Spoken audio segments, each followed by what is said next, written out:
Comment savoir si ce qu'affirment les kimbanguistes au sujet du corps de Simon Kimbangu est vrai?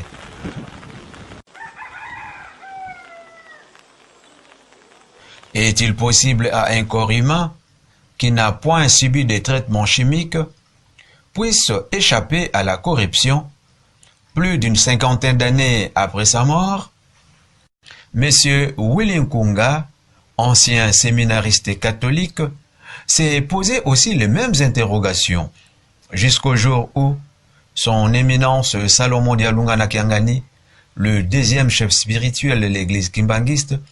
lui autorisa de voir et de toucher les 10 corps. Yango place nkena ko senga ke na mona nzoto ya Simon Kimbangu na bike bino bakimbangisi nazo yoka nzoto na ye polate est-ce que papa na ko mona ngo le ba moka lo baki na nga lobi wana yo lisusu mo koma neti Thomas nani disciple encore na biso Jésus Christ ngabi papa e uzala malamu soki na moni yango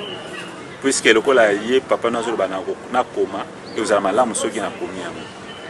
Bon, abengi mwana naye, papa Simon Kimbangu Kiangani, l'actuel chef spirituel, apprécié Fongabi, même mwana à mausolée au fond de la table. Bon, tout bani ko kende avant ko komati wana na komaki vraiment impatient, ba tozo ko ya ko pesa mbote pa ya papa, mais ti sukanango komi liboso mausolée. Fokami ye papa Simon Kimbangu Kiangani akoti, mais arumela kimingi. Arumela kimingi. Sukanango aikobenga ngai tukoti ndeke ya kufuka mandenge bakendaka na mati et à lobby na lobby papa na mona sikoyo bon il y a lobby pour na kekuta pour ba fleurs ezaki bela mais na moni ba fleurs eza dégagé ayipsinga simba donc a bouger na kota liboso couvercle et fongwami abina ngai na kotindika yo bendaka malembi yo simba kaka na bana kotindika yango aposi place na kenda komona nzoto ya oyo babengi Simon Kimbangu bien que tango liboso saka efongwami eloko liboso sama na nzoto na ngai na komi na koti en transe na komi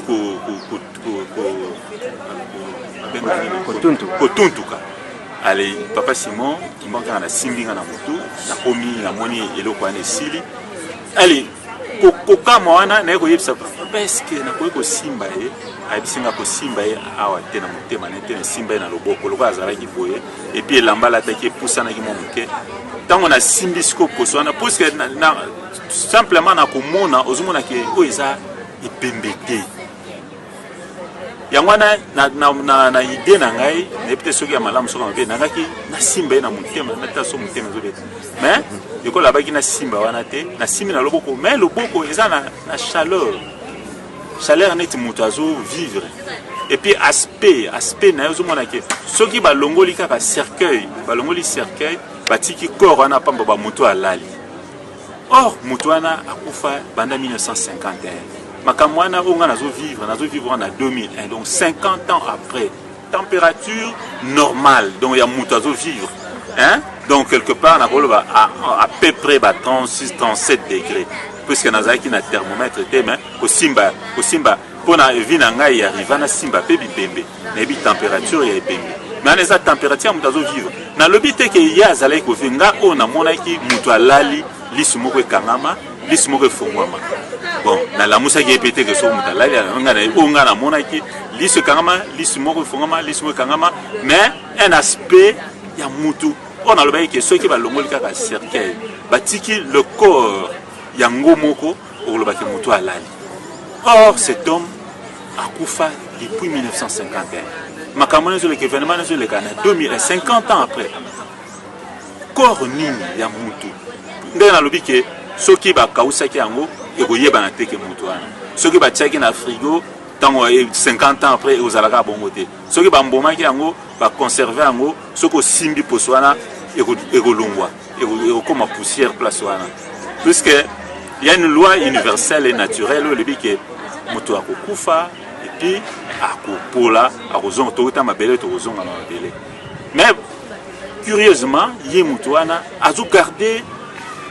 eloko wana donc physionomie ya mutu azo vivre. Donc le kana est dépassé qui ngai. Mutu nini ana 50 ans après azala. Soto etikala intact.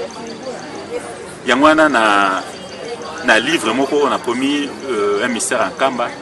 Paragraphe na moko ya sima. Na sima livre na koma paragraphe moko les amis balema otango liboso wana. Na koma yiboye. Nabi chaque chose a son temps, dit-on. En effet, après plusieurs années de silence,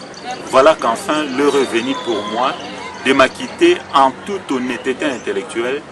d'une obligation sacrée qui consiste à témoigner devant Dieu et devant l'histoire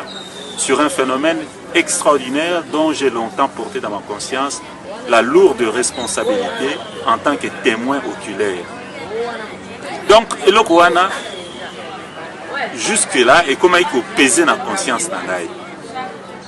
Koyoka banzembo na mukilezolo ba Simon Kimbango mabele melaye Simon Kimbango apola Simon Kimbango étant na ke vivre ngo et comment qui